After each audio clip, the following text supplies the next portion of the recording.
My dad made me my stepsister's slave for 7 years after my mom died. Years later, he came begging me to save his favorite daughter, but my answer destroyed them forever. I'm 28 years old. I work in digital marketing, and it's been like 3 years since I basically cut off all contact with my father. And the truth is, I need to tell this story because there are still days when I wonder if I did the right thing, even though deep down I know I did. I guess it all started when I was 9 years old and my mom died. It was cancer, one of those that progresses fast. And honestly, I don't remember much from that time because I think my brain blocked most of the memories. But what I do remember is the feeling of emptiness. That horrible thing of coming home and her not being there, you know? And my dad was devastated too. I mean, they'd been married for like 15 years and they really loved each other. I could see that, even as a little girl. The first months after mom died were weird. My dad tried to do the things she used to do, cook my favorite meals and stuff like that. But you could tell he was lost. And I was lost too, honestly. It was just the two of us in that house that suddenly felt huge and empty. My Aunt Martha, my mom's sister, came to visit us often and helped us with house stuff. She lived like 2 hours away, but still made the effort. And her son, Benjamin, who was like 5 years older than me, sometimes came with her and distracted me by playing video games or whatever. They were good to me. They really were. About a year passed, maybe a little more. I'm not really sure of the exact time, and my dad started going out more. Sometimes he'd come home late from work and say he had meetings or dinners with clients. He sold insurance or something like that. And I believed him because, well, I was 10 years old. What did I know about those things? Turns out my dad had started dating someone. A woman named Brenda, who was like 12 years younger than him. Peter was like 35 at that time, and she was around 23. Now that I think about it, it's kind of weird, right? But back then, I didn't understand those dynamics. I met her like 6 months after they started dating. My dad took me to a restaurant and she was there. And I remember she was super nice to me. Asked me about school and my favorite things. Gave me a stuffed animal and everything.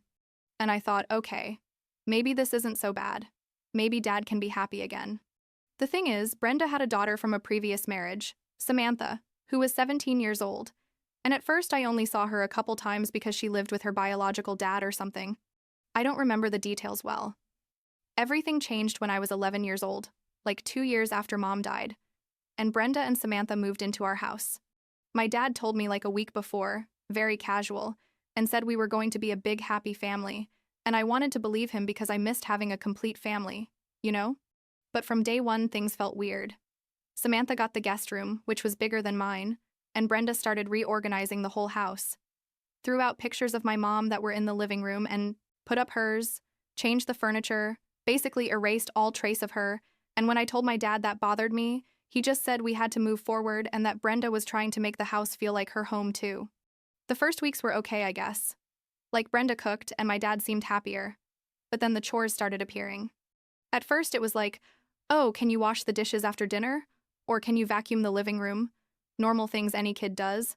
But after like a month, I was already washing all the laundry in the house, cleaning the bathrooms, cooking breakfast on weekends, taking out the trash, mowing the lawn, literally everything.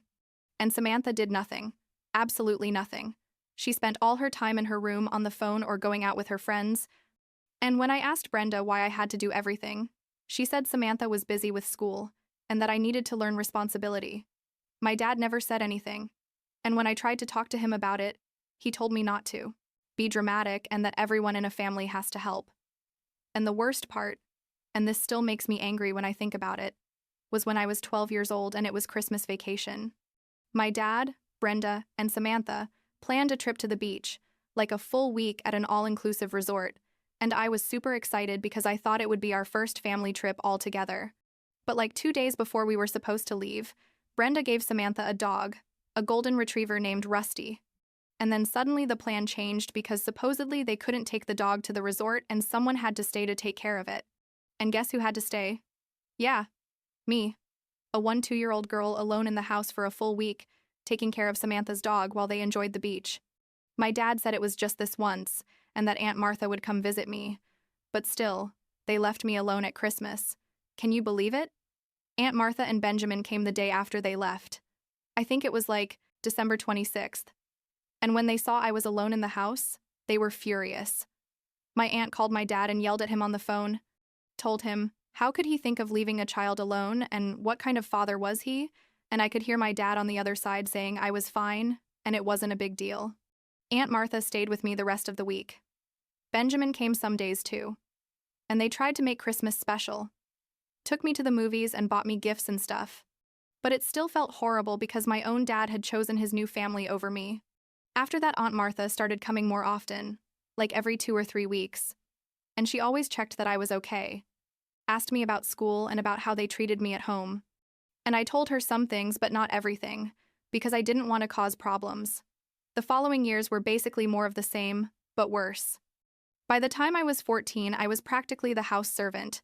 I'd wake up at 6 inches the morning to make breakfast for everyone, go to school, come back and have to clean the whole house, make dinner, wash the dishes, do my homework when it was already like 10 at night, and Samantha kept doing nothing, to literally spend all day in her room or going out with friends while I did all her work.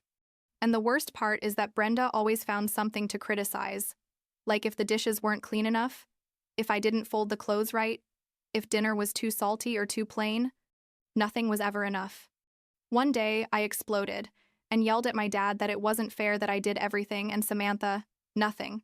And he looked at me and said, "Life's not fair. You just have to deal with it." And that phrase stuck with me because I realized he really didn't care what happened to me. When I was 16 years old, Benjamin came to visit me. He was already in college at that point and was like 21 years old. And we went for coffee and I told him everything, like everything that had been happening the last few years. And he stayed, quiet, listening to me. And when I finished, he told me something that completely changed my perspective. He said, "This isn't normal. You know that, right? It's not normal for them to treat you like a servant in your own house. It's not normal for your dad to allow this. And it's not normal for you to think you have to put up with it." And honestly, until that moment, I had thought that maybe it was my fault, that maybe I wasn't doing things well enough. But hearing someone tell me that what they were doing to me was wrong was like a switch in my head. Benjamin told me I just had to hold on 2 more years until I graduated high school, and that he and Aunt Martha would help me with whatever I needed to go to college, far away from there. Those 2 years were the longest of my life, honestly. But I focused on my studies like never before, got straight A's, participated in all the extracurricular activities I could to be out of the house as much as possible, applied for every scholarship I found, and when I was 18 years old, right before graduating, I received a letter from a university like 6 hours away offering me a full scholarship, housing included, everything paid for. It was the best day of my life. No exaggeration. I told my dad and he barely reacted, just said it was fine and for me to go. And Brenda didn't even congratulate me. I think she was just annoyed that she wasn't going to have someone to do all the housework anymore. I left for college that August, and it was literally like breathing for the first time in years. Nobody told me what to do. Nobody criticized me all the time. I could eat whenever I wanted without having to cook for others first. It was incredible. The first months, I barely talked to my dad. He'd call me like once a month, and the conversations lasted maximum 5 minutes. It was always like, "How are you?" "Fine." "Okay, bye." Zero real interest in my life. Aunt Martha called me every week and visited me like 3 times. That first year, she was more family to me than my own father at that point. In my second year of college, I think it was in October, I received a message from Samantha, which was super weird because she and I never talked. Like never. And the message basically said, "Hey, I need your help with some essays for my classes. Can you write them for me? I'll pay you." And I was like, seriously? After years of treating me like garbage now, she wants me to help her cheat in school. I don't even know what she was studying, honestly, because I was never interested in her life. But I responded, no, that she should do her own work. And she insisted like 2 more times, and I kept saying, no. 2 days later, I got a call from Brenda. And she was furious, yelling at me on the phone about how dare I refuse to help my sister. She was never my sister, by the way, and that I was selfish, and that after everything they had done for me, this is how I repaid them. And I just hung up. I didn't have energy for that argument. Then my dad called me, and he was calmer but still disappointed, told me it was just a few essays and why couldn't I help the family. And I said, family? Are you seriously talking to me about family after everything I went through in that house? And he went quiet, and then hung up. We didn't talk for like 6 months after that, and honestly, it was a relief. I focused on my studies and my part-time job at a coffee shop near campus. I was making real friends for the first time in years. People who treated me well and didn't expect me to do everything for them. It was a completely different and better life. But then, in my third year, I think it was spring, my dad sent me a message saying he needed to talk to me, and if we could meet, that he and Brenda would come to the city where I was. And I don't know why I agreed. I guess part of me still had hope that maybe he had changed or that he was finally going to apologize for everything.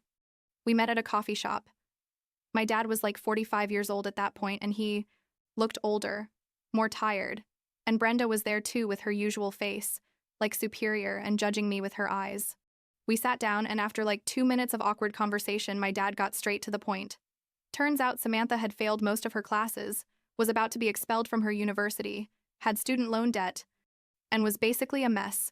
And they wanted me to help her, to give her money or let her stay with me while she found work or something. And I just sat there processing what I had just heard. Like, seriously? After years of treating me like a servant, leaving me alone at Christmas, never defending me from anything, now you come to ask me to rescue Samantha?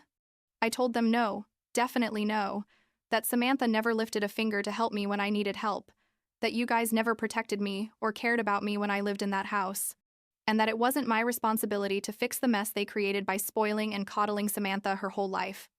Brenda started, screaming in the middle of the coffee shop, calling me ungrateful and selfish, and my dad just sat there without saying anything. As always. I got up from the table, took out a $10 bill and left it there for my coffee, looked at them and said, "Don't contact me again." And I left. My hands were shaking as I walked back to my apartment. I felt like crying, but I also felt incredibly liberated, like I had finally said everything I needed to say for years. My dad tried to call me like 3 times that week, but I didn't answer. Then he sent me a long message explaining that Samantha really needed help and that I was the only one who could help her because I was smart and responsible and already knew how to handle things. And that made me so angry, because he was basically saying I was only useful when they needed me to solve their problems. I responded with just one message, telling him to block my number and that I didn't want to know anything more about them, and that was it. End of. The relationship with my dad. It's been like 3 years since that day at the coffee shop. I graduated from college last year with honors, got a great job at a marketing agency where they treat me well and pay me decently. I have my own little apartment, but it's mine, and I have friends who are more family to me than my father ever was. Aunt Martha is still my favorite person in the world. She was at my graduation crying with pride. Benjamin was there too with his girlfriend, and they are my real family, the ones who were there when I really needed them. My dad still tries to contact me from time to time. I guess he uses someone else's phone now because I blocked his number. The messages are always variations of the same thing, that Samantha is still doing badly, that Brenda is pressuring him, that he's tired, asking if we can talk, but I delete them without reading them completely. I don't have space in my life for that toxicity, honestly. Sometimes I wonder if I was too harsh, if I should have given them another chance or tried to have some kind of relationship with my dad, because he's my dad after all. But then I remember how I felt in that house, how they ignored me and used me, how my dad never defended me even once, and I know I made the right decision. I don't owe anything to people who never treated me like part of the family, who made me feel invisible and only valued me when I could do something for them. Last month was my mom's birthday. Well, it would have been her birthday, and I went to visit her at the cemetery with Aunt Martha. We brought her flowers and stayed there talking to her as if she was there listening, and I told her about my job and my life, and I felt like she would be proud of me, that I finally learned to set boundaries and not let people treat me badly just because they're family. I don't know if I'll ever forgive my dad. Honestly, I don't see it coming. But for now, I'm focused on building the life I want, surrounded by people who really love me and value me, and that's enough for me.